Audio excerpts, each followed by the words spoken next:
کے سفر میں آپ اپنے میزبان آفتاب احمد خانزادہ کے ساتھ ہیں۔ کبھی آپ نے اس بات پہ غور کیا ہے کہ یورپ، امریکہ، برطانیہ کی کامیابی، خوشحالی، ترقی کا آخر راز کیا ہے؟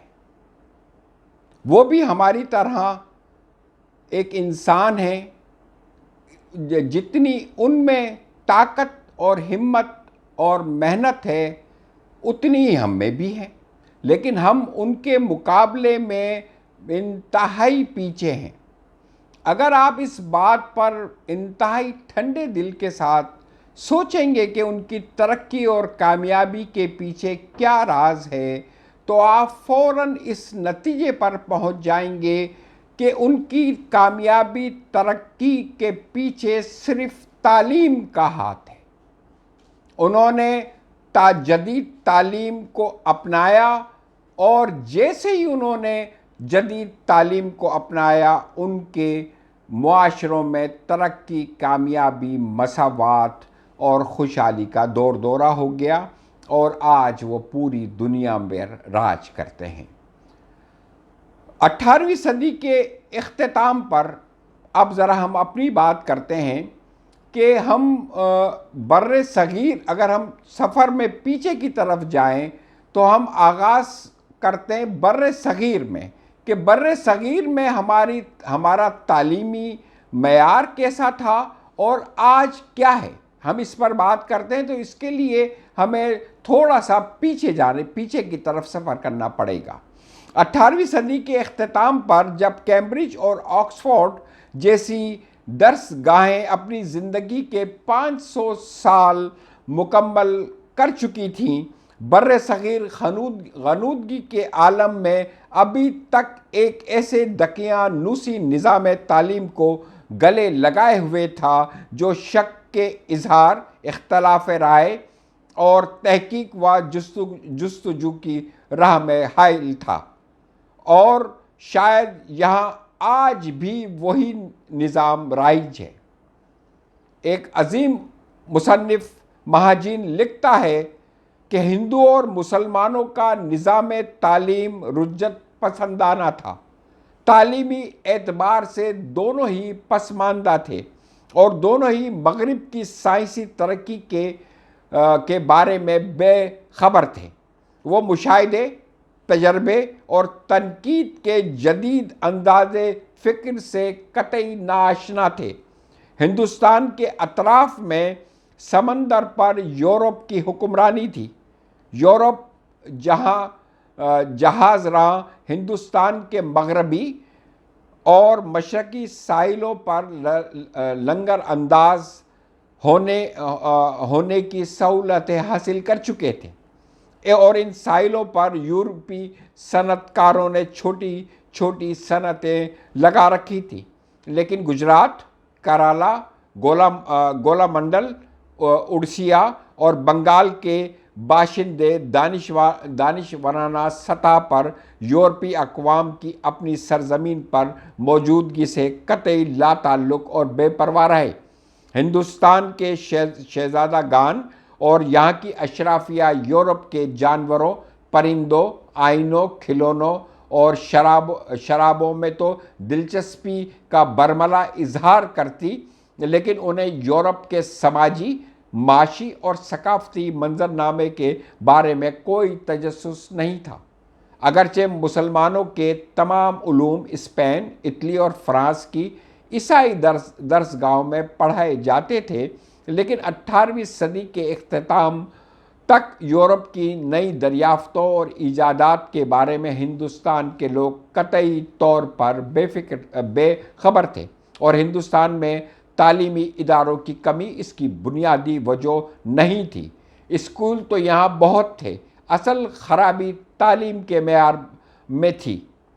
تعلیمی نصاب فرقہ واریت کی بنیاد پر مرتب کیا جاتا تھا، اور حقیقت یہ ہے کہ یہاں ہندوؤں اور مسلمانوں کے لیے دو قطعی مختلف نظام التعلیم رائج تھے۔ ہندو اسکول دو یکسر الگ الگ حصوں میں منقسم تھے۔ ایک حصہ دنیاوی تعلیم دیتا تھا، جس کا نصاب 5 سے 8 سال پر محیط ہوتا تھا، یہاں طلباء کو لکھنا، پڑھنا اور حساب سکھایا جاتا تھا۔ مقصد انہیں حساب کتاب یا درخواست سے لکھنے کے قابل بنانا تھا۔ اتفاقیہ طور پہ یہی مہارت بعد میں ہندو لڑکوں کو ایسٹ انڈیا کمپنی کی تجارتی سرگرمیوں میں آسانی کے ساتھ ضم کرنے میں کام آئی۔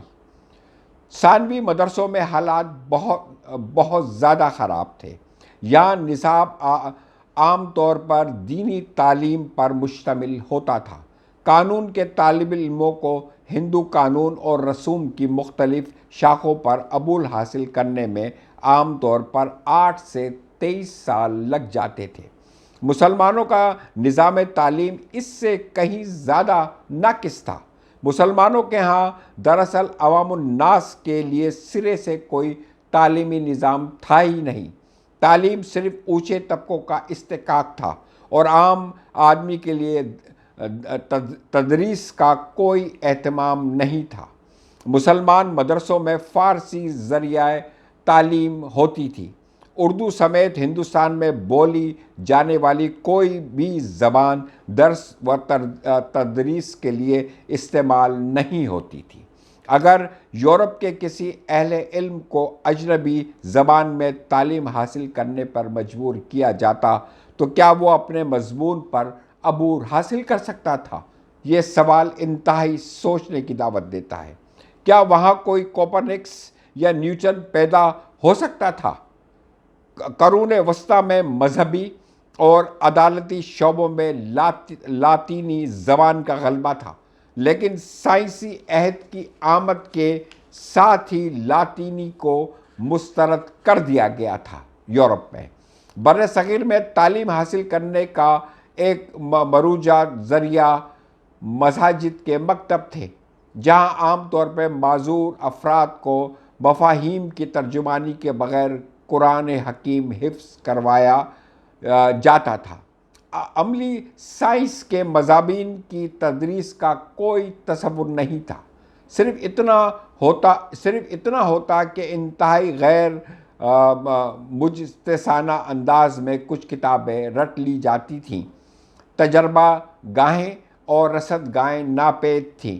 ایک ایسے وقت میں جب یورپ میں ہوا کے دکھائی نہ دینے والے سالموں کو آکسیجن، ہائیڈروجن اور نائٹروجن کی شکل میں الگ الگ کیا جا رہا تھا، بر صغیر میں جستجو، تحقیق اور عدم یقینی کے مرتکب افراد کو سزاوار ٹھہرایا جاتا تھا۔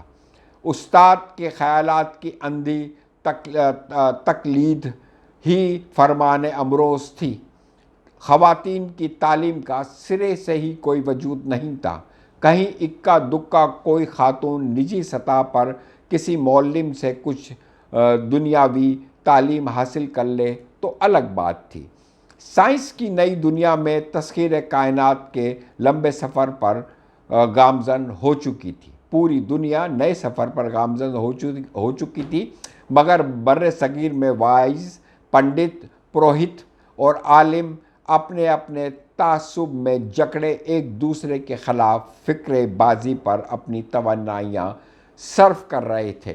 یہ نقشہ بر صغیر کا 18ویں صدی کا ہے، پھر اس کے بعد 19ویں صدی، 20ویں صدی، پھر پاکستان اور بر صغیر کی تقسیم ہوتی ہے، اور پھر بر صغیر میں کی تقسیم کے نتیجے میں 2 ملک وجود میں آتے ہیں، ایک ہندوستان اور ایک پاکستان۔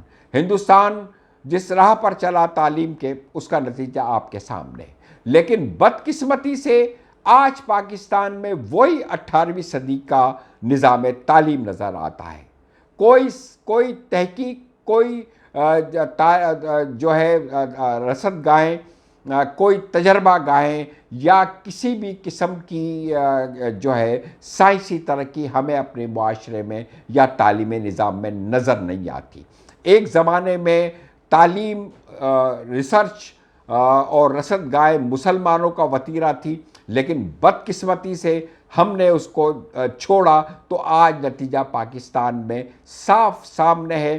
آج پاکستان معاشی، سیاسی، اقتصادی طور پر تباہی کے پیچھے صرف اور صرف ایک ہی وجہ ہے کہ ہم نے اب جدید تعلیم کو سے منہ موڑ رکھا ہے اور جدید تعلیم سے کو ہم نے اپنا دشمن بنا لیا ہے۔ اگر ہم ترقی، کامیابی، خوشحالی کا دورہ چاہتے ہیں تو ہمیں جدید تعلیم کو آج ہی اپنانا ہوگا۔ خدا حافظ، اپنا اور اپنے پیاروں کا بہت خیال رکھیں۔